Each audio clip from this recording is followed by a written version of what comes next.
Hello, Namaskar. This is Firstpost and you're watching Vantage with me, Palki Sharma.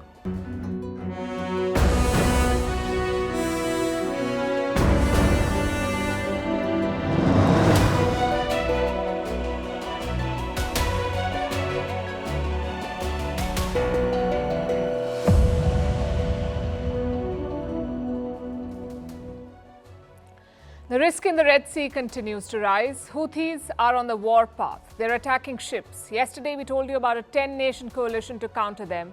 India is not part of that group. But India feels the threat too. It has deployed another warship off Yemen. Prime Minister Modi has spoken to Netanyahu. We'll tell you what the plan is and how this conflict will hurt India. In the other war, Vladimir Putin says he's ready to talk to Ukraine and the West. Is he looking to end the war finally, and why now? We'll discuss that.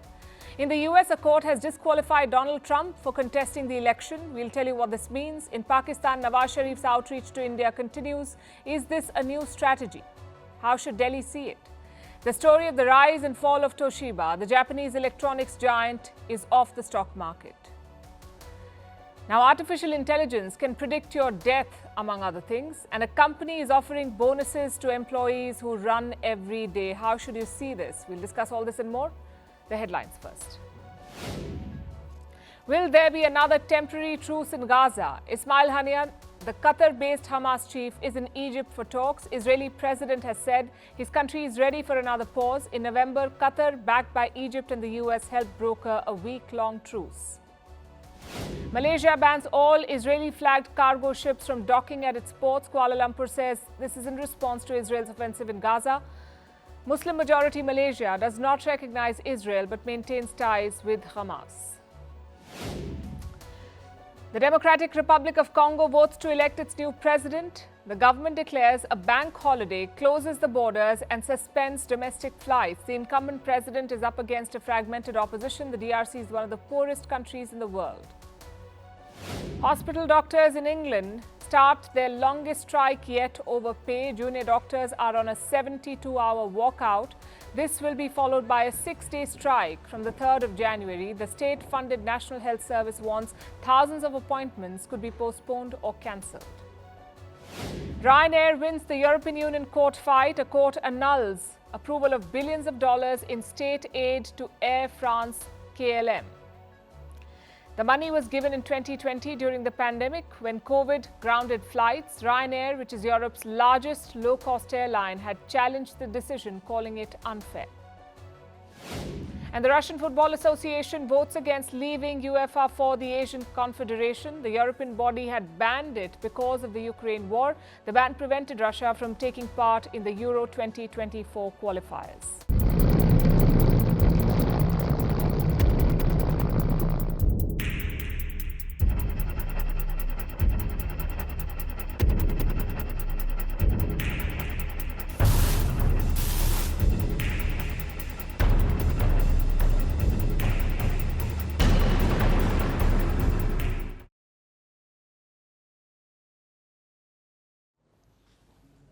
The war in West Asia has two fronts now. One is obviously Gaza, the other is the Red Sea. It's the busiest route between Asia and Europe, and right now it is a danger zone. Yemen's Houthi rebels are attacking commercial ships. Many companies have started avoiding it. They're sailing all the way around Africa. Yesterday, we told you why this is bad for global trade. Tonight, we're looking at India. Is India worried about the Houthi threat? How much trade is at stake? And what is New Delhi doing about it? To answer the first question, yes, New Delhi is worried about the Red Sea situation. Prime Minister Narendra Modi spoke to Israel's Prime Minister on Tuesday. Look at his statement afterwards. This is what he said, and I'm quoting, had a productive exchange of views on Israel-Hamas conflict, including shared concerns for the safety of maritime traffic. So there are concerns. And what is New Delhi doing about it? Deploying warships. The Indian Navy already had one warship in the region. It's called the INS Kochi. But now a second warship has been sent, the INS Kolkata. And where will they operate? Reports say off the coast of Aden. Let's look at the map. Aden is located on the southern tip of the Arabian Peninsula. It's a Yemeni port city. From Aden, you can control Red Sea trade. So that is India's focus. On paper, this is not about the Houthis, it's about Red Sea pirates. But the timing is key here. India's deployments coincide with the new Red Sea coalition. 10 countries have joined forces. They will defend ships against the Houthis. India is not part of that coalition, yet New Delhi is sending warships. In fact, the Navy is already part of the action. Last week, a commercial ship was hijacked in the Red Sea. It was a Malta-flagged vessel. The Indian Navy immediately sprung to action. It deployed a maritime patrol aircraft, kept monitoring the crew, even evacuated one injured soldier. Basically, India was the first responder here. In this case, the Houthis were not responsible. It was likely Somali pirates. They've seen the chaos caused by the Houthis, so they perhaps thought, let's join in. Now let's come to the final question. What's at stake for India? As you know, the Red Sea leads into the Suez Canal. It's a key transit point for India. In 2021, India's trade via the Suez Canal was worth $200 billion, both export and import.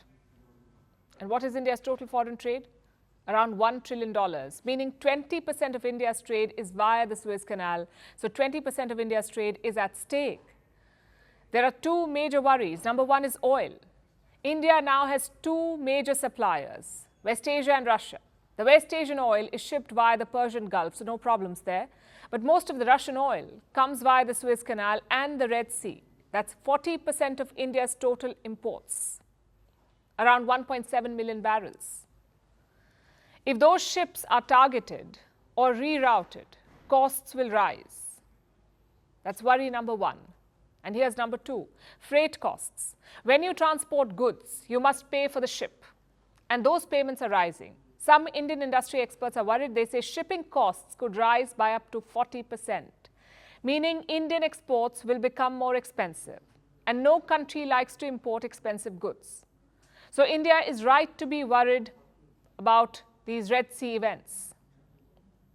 At the same time, India has certain advantages, things that Western countries do not have. For starters, New Delhi is not involved in the Yemeni civil war. In fact, India and Yemen have long been partners. Around 200,000 people of Indian origin live in Yemen. Plus, New Delhi has close ties with Iran, the godfather of the Houthis. So India can pull some strings there in Tehran. Maybe get the Houthis to ease off their ships. Of course, these are not sustainable options. The best option would be to end the war. And that's something that India has already demanded at the United Nations General Assembly.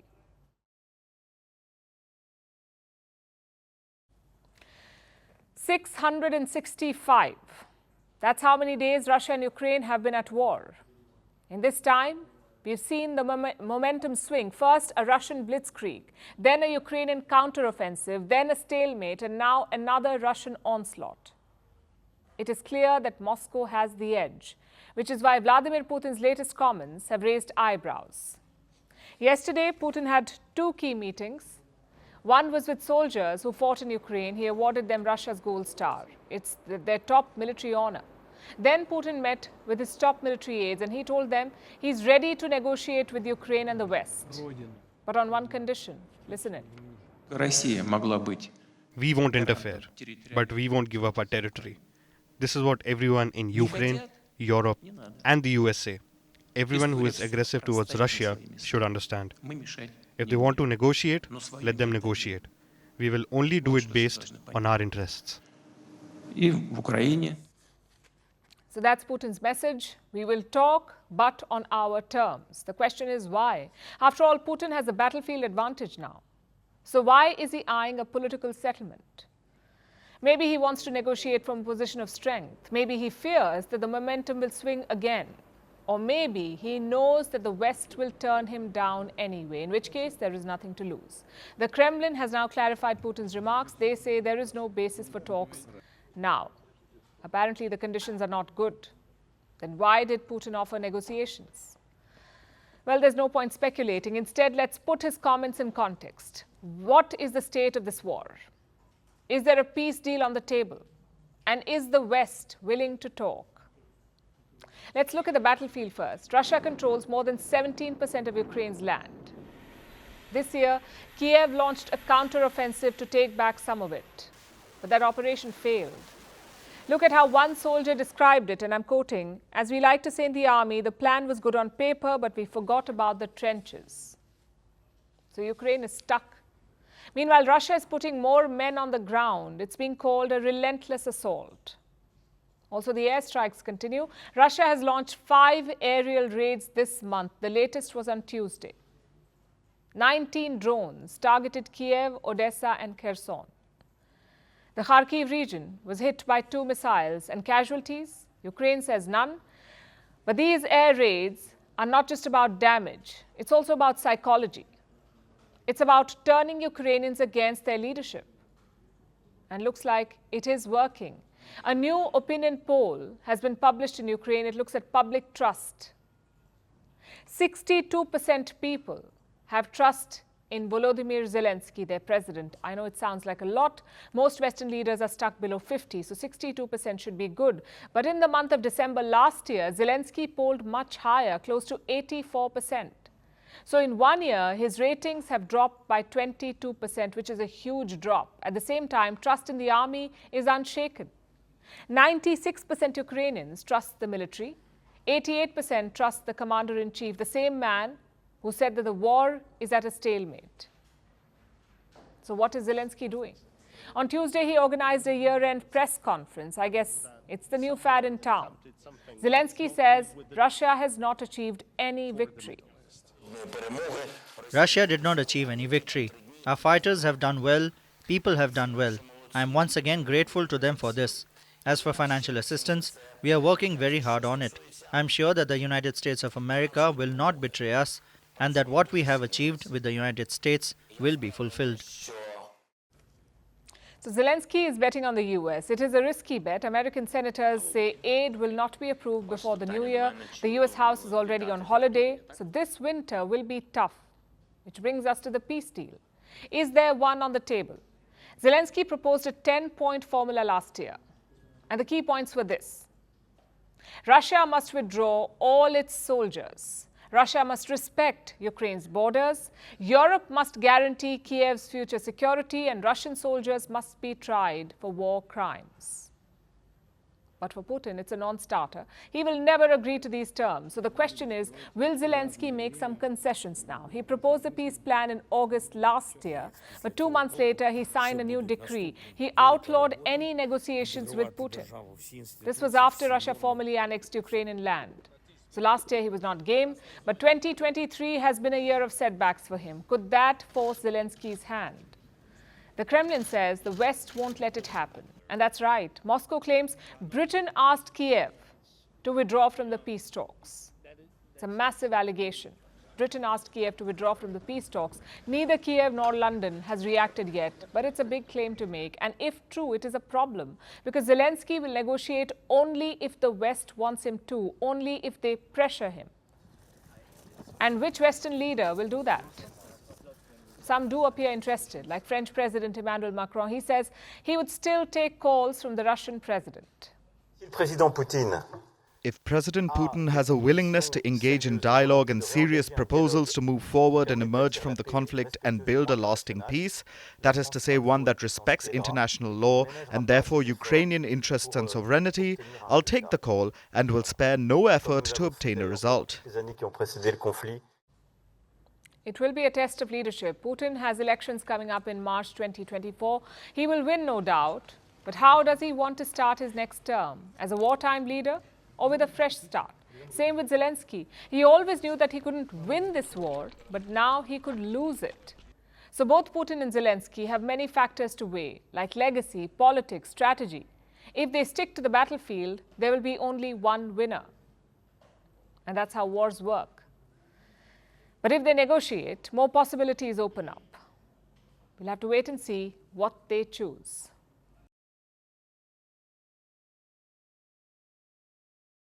In the United States, a new twist in the presidential race. Donald Trump has been disqualified from the election. This is a court order. The Supreme Court of Colorado, a western state in America, the court has said that Donald Trump cannot run for office. He's not eligible. And so he's been disqualified from the state ballot. Does that mean that Trump cannot run for president? Well, the answer is no. The ruling only applies to the state of Colorado, but it will hurt his chances. It may also influence other such cases against him. And he plans to appeal it. So let me break this down for you.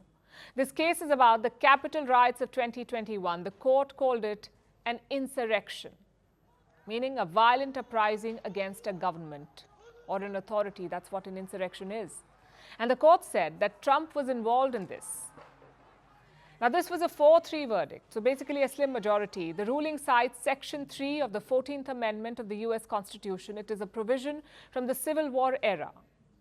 It's also known as the Insurrection Clause. It says anyone involved in an insurrection, anyone involved in a violent uprising against the government will be banned from holding public office. Since the court believes that Donald Trump was involved, he's been banned. Now, this provision has been used before in the US, but never against a president or a former president. So that's another first for Donald Trump. Which brings us to the second question here. What does this ruling mean for Trump and his party? To understand this, you must understand the American electoral system.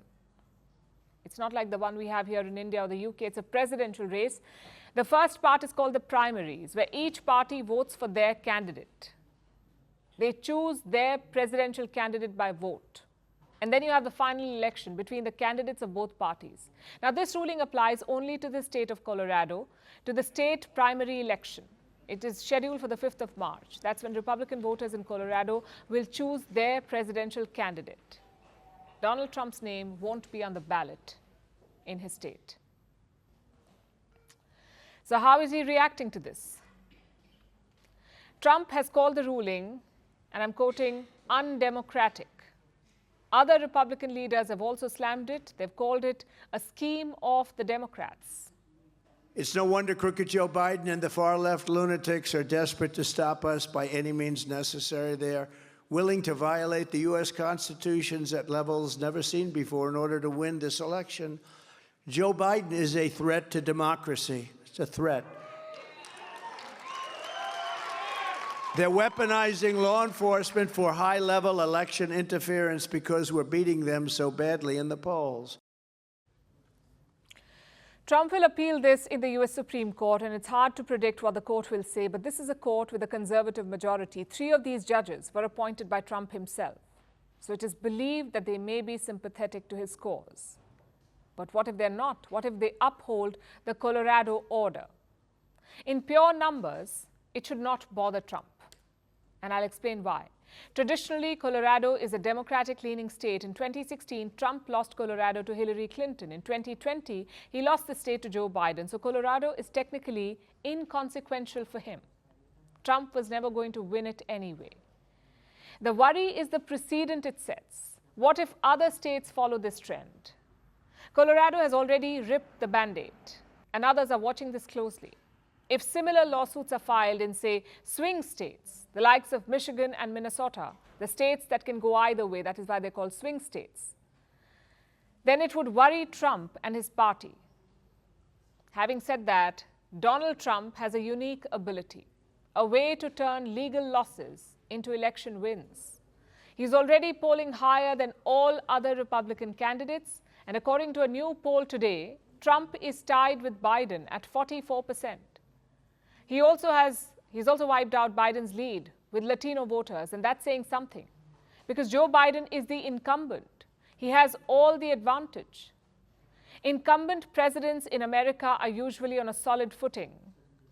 But this one won't be an easy battle. Trump is going to use legal troubles to turbocharge his campaign, and elections are still 11 months away. A lot could happen in this time.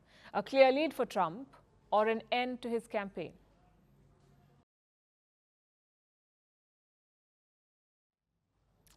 And speaking of campaigns, there's a slow burner unfolding in Pakistan, a strange election with an even stranger strategy. Politicians are having a sudden change of heart towards India. It's like the 9th wonder of the world. Most Pakistani politicians are 2 trick ponies. They listen to the army and they blame India. That's all that they do. But former Pakistan Prime Minister Nawaz Sharif is trying a different strategy. He says, don't blame India. Pakistan's troubles are its own creation. Listen to this. अपने मुल्क को खुद आज इस नुक्ते पे हम लेके आए हैं, किसी और का कसूर नहीं है। ये हिंदुस्तान ने हमारे खिलाफ नहीं किया, ये को अमेरिका ने हमारे खिलाफ नहीं किया, इनको अफगानिस्तान ने हमारे खिलाफ नहीं किया, ये हमने खुद किया, अपने पाँव पे खुद कुल्हाड़ा मारा है हमने. He's right. You can't blame India for Pakistan's current situation. But what explains Sharif's honesty? Is he extending an olive branch to India? Well, he can't just yet. Pakistan's elections are due in February. Candidates have started filing nomination papers. Sharif himself is expected to file his tomorrow. He will likely contest from Mansehra, a city in Khyber Pakhtunkhwa province. It's a Sharif stronghold. But here's the fun fact. Technically, Nawaz Sharif cannot contest the election. He was given a lifelong ban by the Supreme Court of Pakistan. That ban is yet to be reversed. Yes, some of his jail sentences were overturned, but that ban still remains. So how will Nawaz Sharif contest? Such technicalities don't seem to bother Pakistan's political parties. Look at Imran Khan and his party, the PTI, the Pakistan Tehreek-e-Insaf.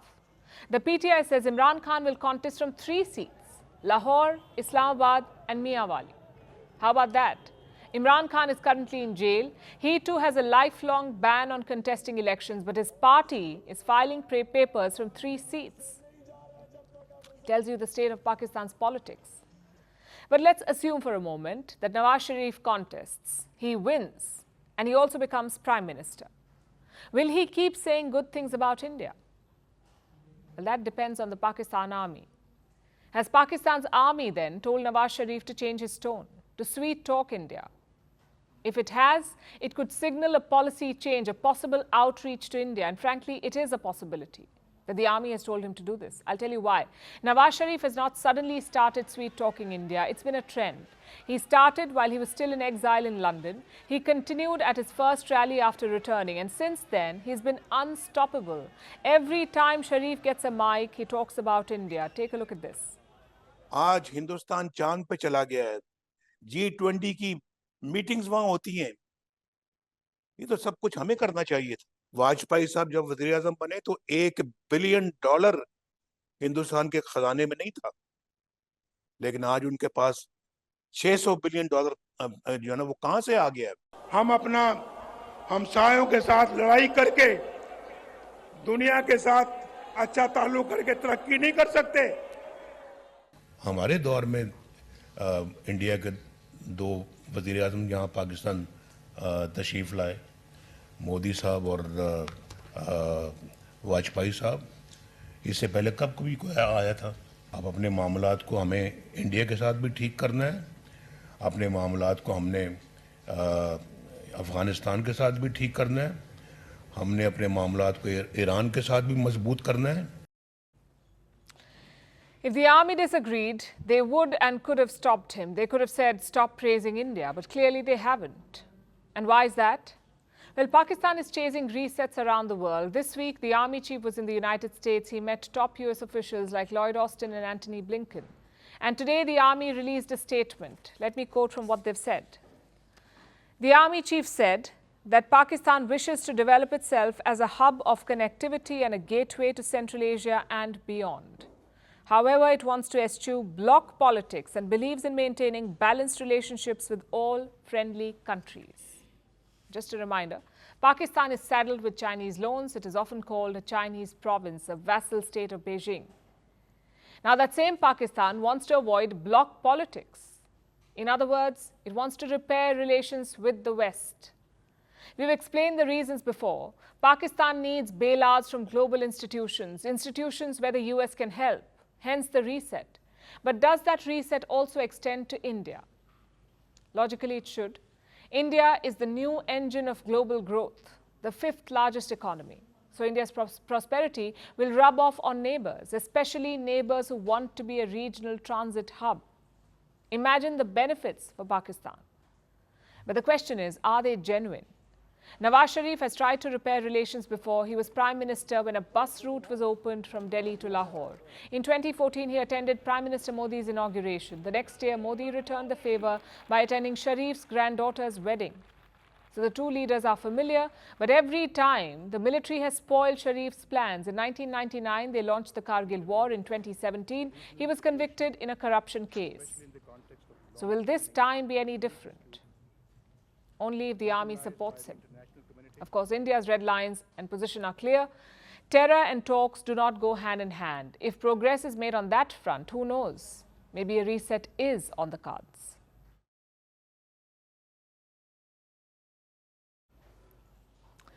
Let's turn to India's eastern border and look at the crisis in Myanmar. Rebel forces continue to make gains there. Reports say they've taken another checkpoint on the China-Myanmar border. It's in the Kokang self-administered region in Myanmar's northeastern Shan state. Now, the entire region is reportedly in rebel hands. If true, this is another setback for Myanmar's military junta and a major victory for the rebel forces. But these rebel victories also come at a price. The arms and ammunition needed to fight the junta do not come for free. So what is their source of funding? Drugs. New reports are out. They say Myanmar is the world's opium capital, and the production of meth is surging, which poses a new challenge for neighbors like India. Here's a report.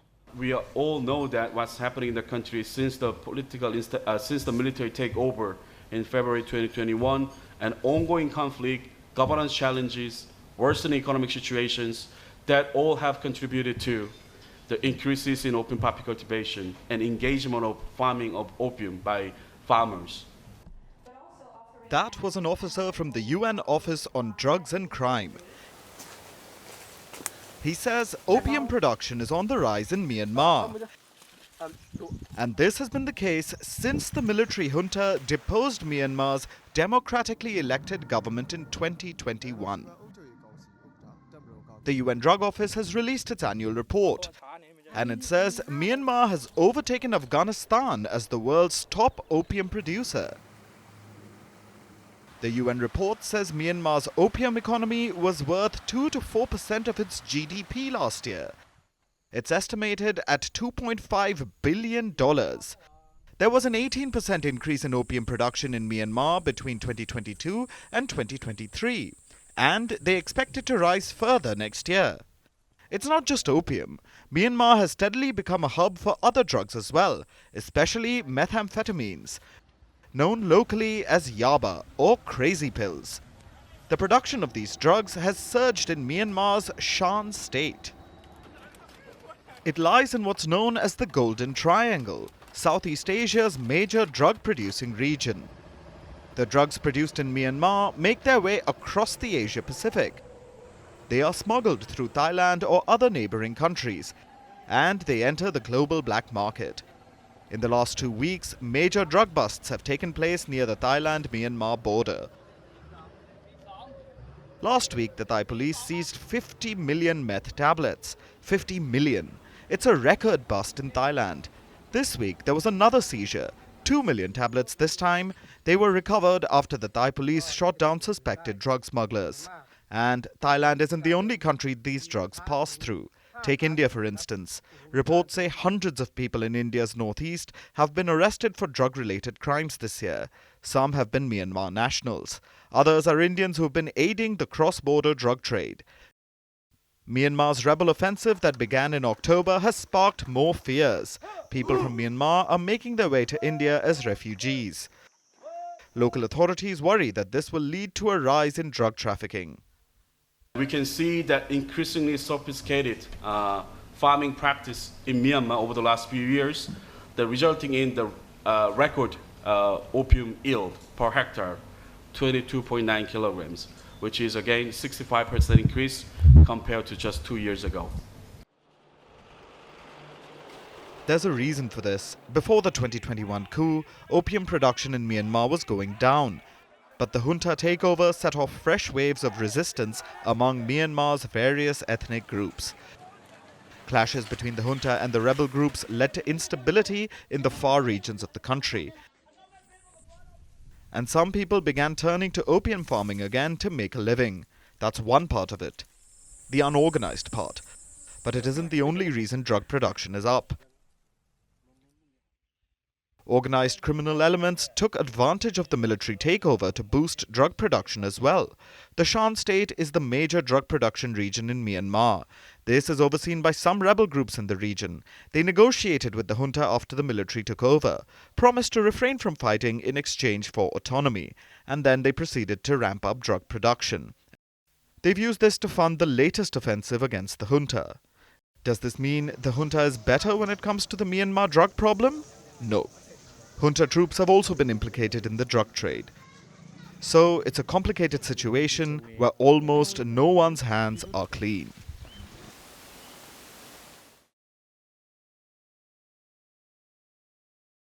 Our next story is about chocolate.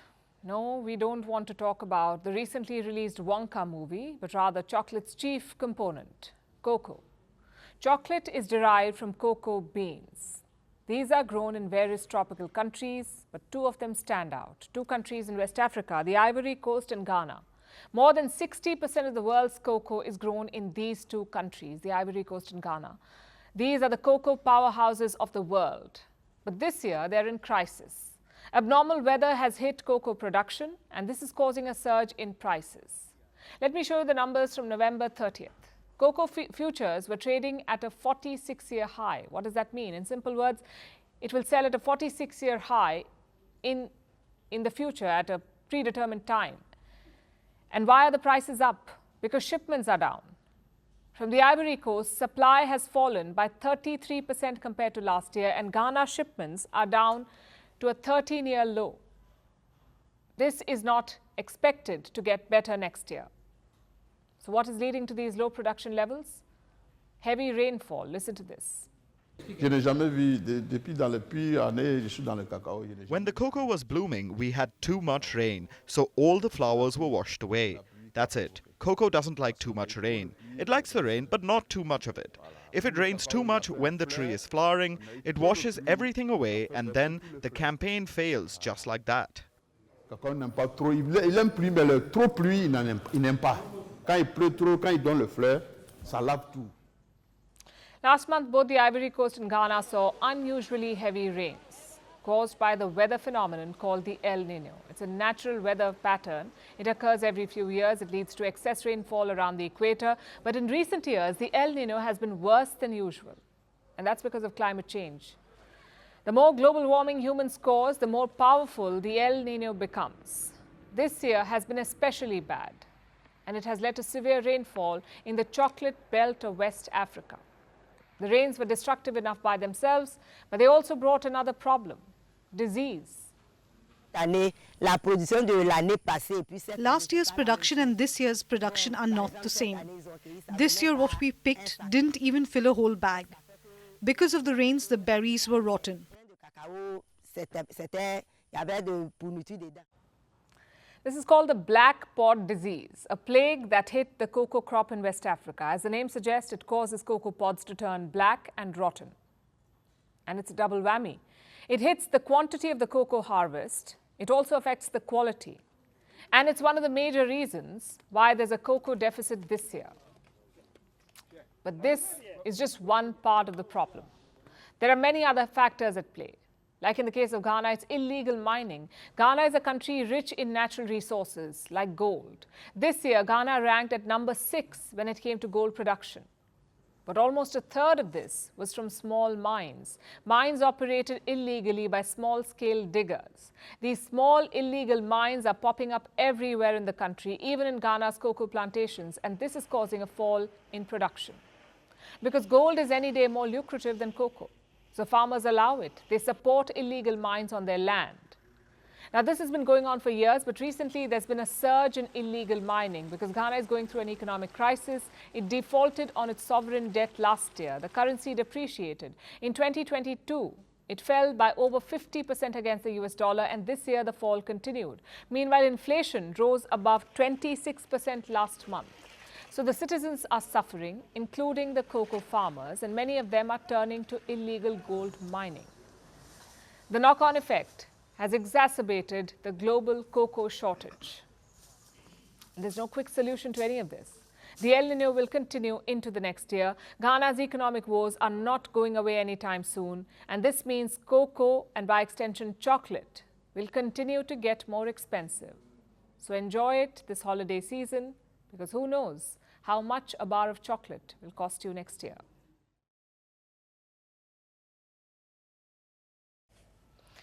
Shifting our focus to France, where President Macron is facing a rebellion. Today, the French parliament passed a new immigration bill. It is hardline, it is controversial, and it is dividing Macron's party. His health minister has already resigned. More resignations could follow, which leaves the French president in a bind. He has to take a tougher stance on immigration, like he promised during his re-election campaign, but he also needs to appease his party members. More resignations could mean more trouble.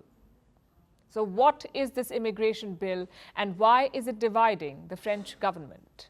Our next report tells you.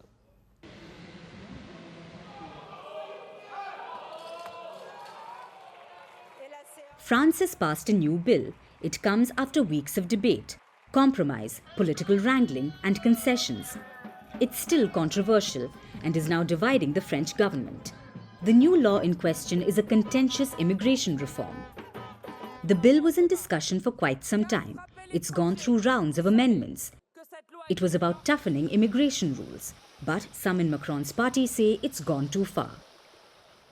So what's the bill about? It allows reduced welfare benefits for foreigners, tougher rules for foreign students, and new migration quotas. It will now be more difficult for children of immigrants to become French citizens. Dual nationals who are found guilty of serious crimes will lose their French citizenship. Immigrants will find it harder to bring family into the country. Plus, it will also be easier to expel illegal migrants. The biggest surprise is social security benefits. France has one of the most generous welfare systems in the world. It grants payments to foreign residents, helping them pay rent or pay for childcare. These monthly payments could be up to €100. But now, these will stop for many. Welfare benefits will have terms and conditions. You can get it on 2 conditions. You have to live in France for at least 5 years, or you must be working in France for 30 months. So, how many people will it affect? France has a sizable migrant population. In 1946, it was around 5% of the population. In 2022, it's over 10% of the total population. That's around 2.5 million people. About a third have become French citizens. This new immigration bill was endorsed by Macron and his centrist Renaissance party. Marine Le Pen's far-right national rally also supported it. And this is where the chaos began. France's left-wing parties accused Macron of appeasing the right, of passing the bill that aligns with Le Pen's policies. Macron's party lost its majority in parliament last year, so for the bill to pass, he needed Le Pen. But many in his party say Macron has made far too many concessions that are now dividing his own party. 20 of his MPs voted against it, 17 abstained. That's almost a quarter of all his MPs. His health minister has resigned, and he may not be the last one. More resignations could weaken Macron's hold in parliament and his 5-year presidential mandate. He's now trying to pacify his lawmakers. Tackling the theme of immigration was, as you know, a perilous mission. That's why we took our time, about a year in all. Immigration provokes a lot of fear, sometimes anger. It's the biggest divisive topic, which requires truths and counter-truths. It's the topic that should be tackled with utmost necessary thought, but that often radicalizes positions. But France is not alone in this boat. Many countries in Europe are now opting for tougher migration policies. The European Union did it today. It will reshape its migration and asylum rules, limiting the number of incoming migrants. So what France is doing is no different from the rest of Europe. But this could mean trouble not just for migrants, but also for Emmanuel Macron.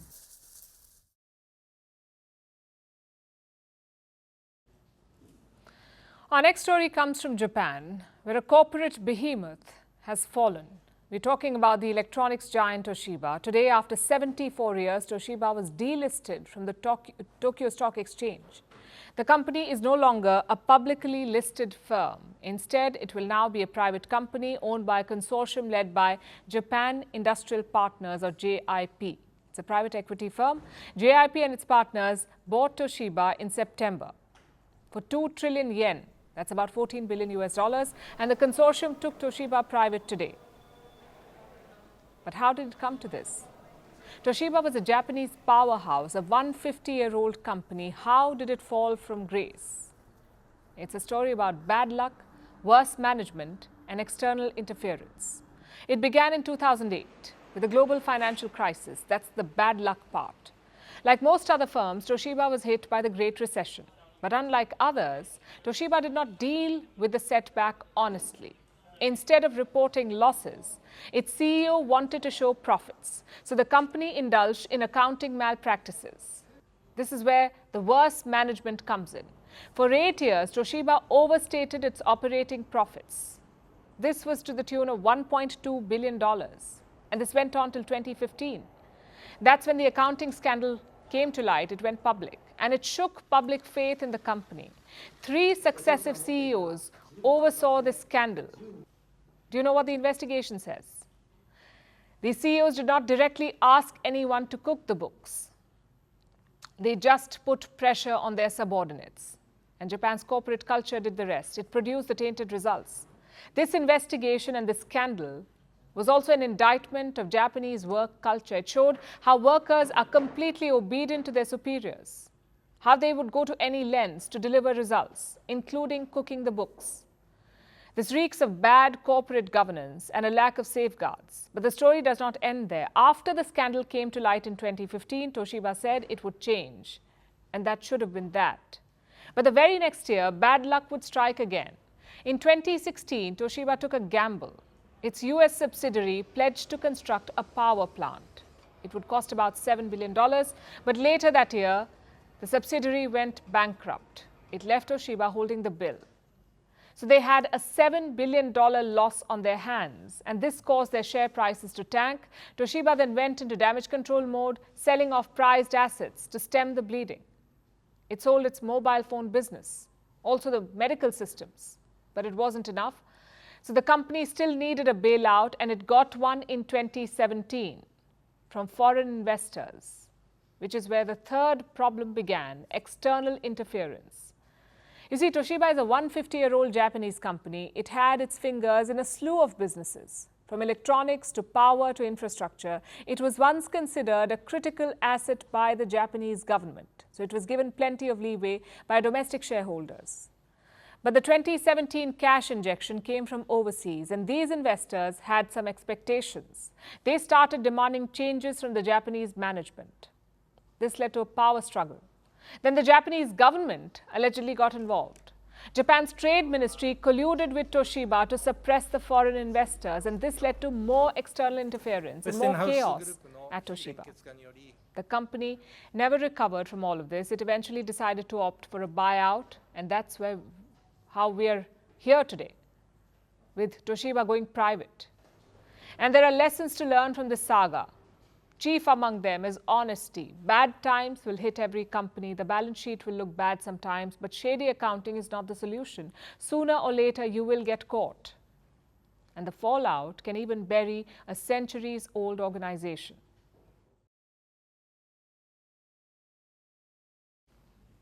Our next story is about artificial intelligence. AI can drive your car, it can also do your homework, and now it can even play fortune teller. That's right. With every new day, there is a new job that AI is good at. Now, scientists have developed a groundbreaking AI model. It has been trained with life stories of millions of people, and now it can predict the future. It can tell individuals how much money they will make, how their health will turn out, and even when they will die. Here's a report. Do you believe in fortune telling, or is it just a bunch of mumbo jumbo to you? If you answered yes, then let us ask you, do you believe in hard data? What if you could scientifically predict the future? Because now you can get the best of both worlds with artificial intelligence. Scientists have developed a groundbreaking AI model. It is called Life2Vec. It works like ChatGPT, where the user can put in a query and the AI responds. Life2Vec has been trained on life stories of over 6 million people. Essentially, health and labor market data, which told the AI model crucial information about people, like where they studied, how well they performed educationally, how many doctor's visits they took, if they were admitted to the hospital, if they have any illnesses, and what their current occupation and income are. All of this provided the AI model with enough personal data to go on. And now, Life2Vec can predict the future. It can understand users' personality types, predict their health in the future, what income they would earn, even when they would die, or if they're at risk of an early death. According to scientists, predicting life is much like understanding a language for the technology. Here's why. Human life is a long sequence of events. How and why they connect can tell someone a lot about one's life. This is similar to how language works. Each sentence has a series of words and a structure. For AI, language or codes are of utmost importance, and it uses the same mechanism to help with fortune telling. Which is fascinating, not because Life2Vec is the first AI to do so. There are several artificial intelligence tools that can predict things, like illnesses. What sets Life2Vec apart is how accurately it does so. It's more efficient than other similar AI systems. Its predictions are 11% more accurate than others. The issue here, like that with any other AI model, is of misuse. Scientists too have issued a word of caution. This AI model could be used by insurance companies. The entire idea of insurance is the lack of knowledge about unfortunate situations like accidents or deaths. If insurance companies can predict health concerns among consumers, or when they would die, companies may use it to their benefit, especially to price their policies, which raises major ethical concerns. So, like most things AI, guardrails are important. Unfortunately, tech is moving faster than policy making. But with the right rules and guidelines, Life2Vec could be a useful tool. The only question is, if you could take a peek into the future, would you?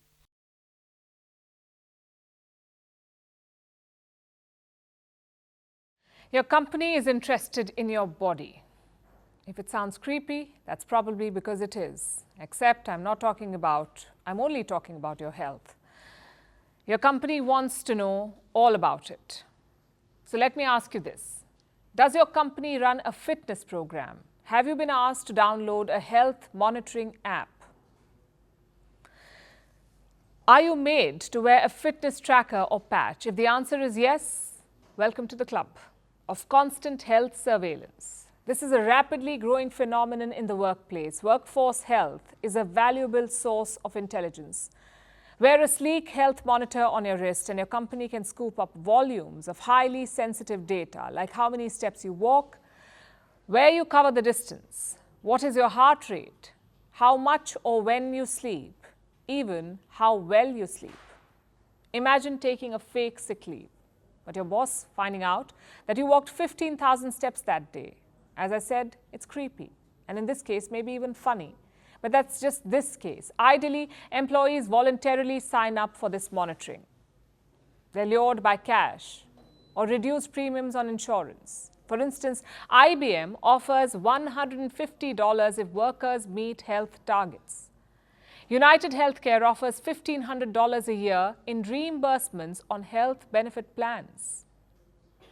But then, some company policies give others a run for their money, quite literally. It happened in China recently. A Chinese company replaced its year-end bonus with a health reward system, where your bonus will depend on how much you run. If you run 50 kilometers a month, you get the full bonus, worth a month's salary. Any lesser running, and the bonus reduces. But if you manage to hit the 100-kilometer mark in a month, you get 130% of the bonus.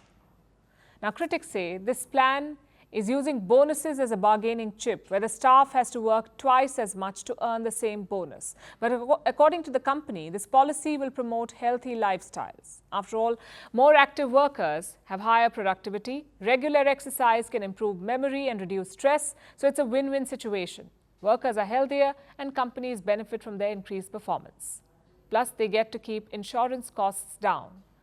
The idea is laudable, and it has picked up. A decade ago, about 2,000 companies offered fitness trackers. By 2014, this rose to 10,000. And today, the global corporate wellness market is worth $53 billion. Most companies with over 500 employees offer such trackers, especially in America and Europe.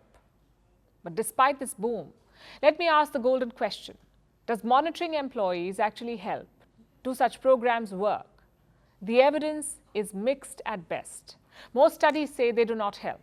There's only so much money one can offer that will make you unwillingly run for hours after work. And that's not the only problem here. Let's assume most companies have a genuine concern for employees. Even so, this is a major privacy issue, also an ethical one. Should your employer be able to track your sleep? Should they be invading your private life? Also, does your boss really need to make you a better person? Not everyone is comfortable with the idea, because they rarely know where the data goes or how it is used. What if employees with health conditions are denied promotions? What if your data is sold to insurance companies? So many questions. Not enough clarity, except on one point perhaps. When it comes to wellness plans, companies have a fine line to tread. They have to boost employee health without crossing an ethical boundary. It helps to have an independent third party on board perhaps, so an outsider can track employee data under heavy privacy guidelines. Also, employees need a healthier workplace. They need a better work-life balance, not a pedometer around their wrist. After all, who needs bosses tracking their every move? People already have social media for that. And now it's time for Vantage Shots, images that tell the story. In Iceland, skies turned orange after a volcanic eruption. In Peru, police are using the holiday spirit to educate people about traffic laws. They swapped their police uniforms for Santa costumes. And freezing temperatures turned boiling water into ice crystals in China.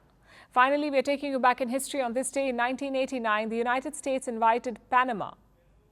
It was ordered by President George H.W. Bush. The mission was to overthrow military dictator Manuel Noriega. He later surrendered and was flown to the US. We're leaving you on that note. Thanks for watching. We'll see you tomorrow.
Estoy ocupado. Ponte los aplausos.